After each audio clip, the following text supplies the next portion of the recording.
Today we're going to be using Photoshop Elements to cut this individual out and place them on this desk. And of course we would shrink them down in the process and add a shadow. Alright, so here he is. Now, typically you would cut someone out using one of these selection tools. If you had a background to him, you would probably want to go with the regular selection brush and just start cutting them out. That would take a very long time though. So instead we can actually use the magic wand, considering he has a white background behind them. So instead of selecting him, which is only part of him, we would select the background instead. The tolerance doesn't need to be very high for this, since it's white background. So let's just go 20 on it. Alright, looks like it selected just him. Gotta be careful around the hair and his shoulders here, considering it's kind of white there.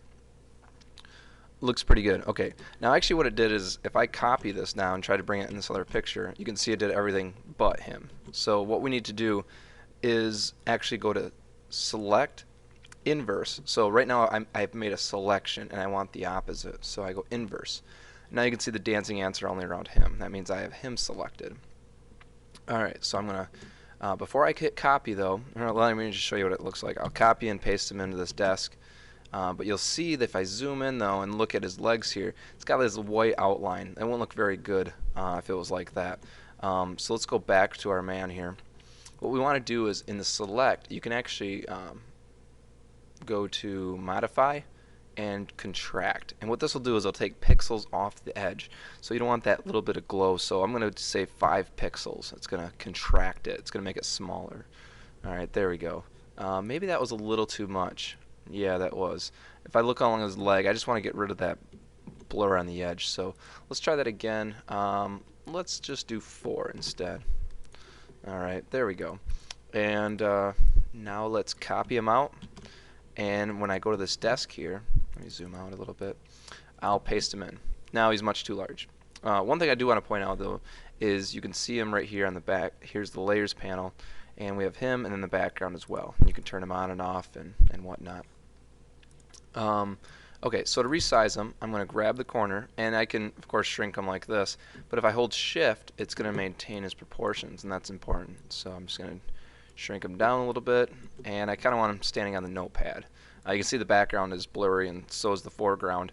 I want him right in the center, so he's in focus. Alright, so I'm going to put him right about there. That looks pretty good. Maybe a little bit larger. Now, I can't do anything else. It still has him selected, so I need to deselect, and if I just grab the selection tool, it'll let him go. Now, one thing I should do, let's look at his legs again there and see if that looks pretty good. Yeah, it looks pretty good. There's not much of an edge on it. Looks pretty natural. Looks like he's kind of floating though. I don't know if he's really standing on the on the paper or not. So what I'm going to do is I'm going to create a new layer, and there's a new layer right here. That's this little like paper looking thing. And I'm going to put that layer under him, but on top of the background, and I'm going to make a shadow. Now I would just normally use a brush, and you could use color. You probably want to use darken, probably darken. We can do color as well, but I'm going to go with darken, and I'm going to turn the opacity down to maybe 30%, right around there. And then I need to turn my brush down as well. Alright, so let's go. Now one way you could do this is go down to like 28 and just kind of blur under them, kind of darken this area up.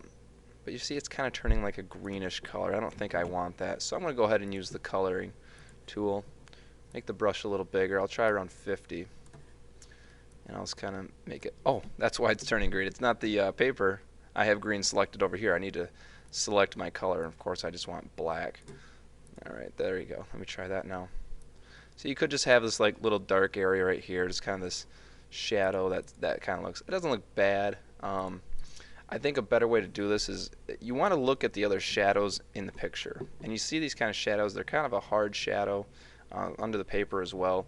So for him, I'm going to go ahead and use a smaller brush and go harder on the opacity, maybe like 50%. And then again, I'm going to use darken instead. And it's going to go right under his shoes, just a real small bit, because that's where the shadow is going to be strongest, just right under his shoes. Maybe just in the front is here as well. And let me get that the way I want. Okay, so it looks pretty good the way it is. And you could leave it like that. That way it looks like he's not floating so much. Or if you wanted, you could kind of make the size of your brush larger now and go real light, maybe like 15%, and kind of connect the two because his body's going to have a little bit of a shadow as well. Probably something like that. That way it doesn't look like he's floating so bad. So it looks pretty good. I will point out in the original picture though, the camera angle is kind of low. It's almost like we're looking up towards his face.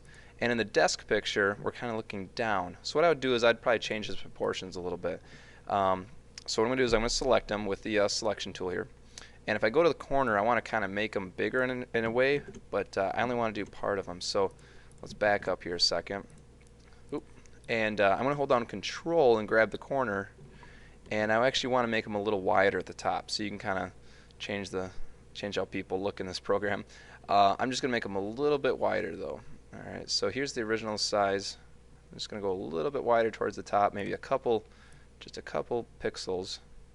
And there we go. That way his top is a little bigger, making it look like we're looking more down on him. So that looks pretty good. I'm pretty satisfied with that. Maybe one other thing I would do is mess around with the contrast and brightness. So if I have his layer selected, I can then go to Enhance, Adjust Lighting, Brightness, and Contrast. And you could play around with this. I would say he's a little too bright for the rest of the picture, so maybe I would turn that down a little bit. You can see if you turn it down, and you turn him black or white here. I'm just going to turn it down a little bit, maybe like 5. And then the contrast, if you don't understand what contrast is, that's the difference between one color and another, the difference between light and dark. So if you turn on the contrast up, you can see brights get brighter and darks get darker, and the opposite way, brights get duller and darks get duller, I guess you would say, and if you turn it all the way up, it goes gray. I'm going to say it's not bad the way it is. Maybe it's kind of an opinion. If I had a picture of another person in this picture, it would be easier to kind of compare it. So I think that looks good right there. So there you go. That's how you copy and paste someone in, give them a little bit of a shadow, and adjust maybe the size a little bit. Hope it helps.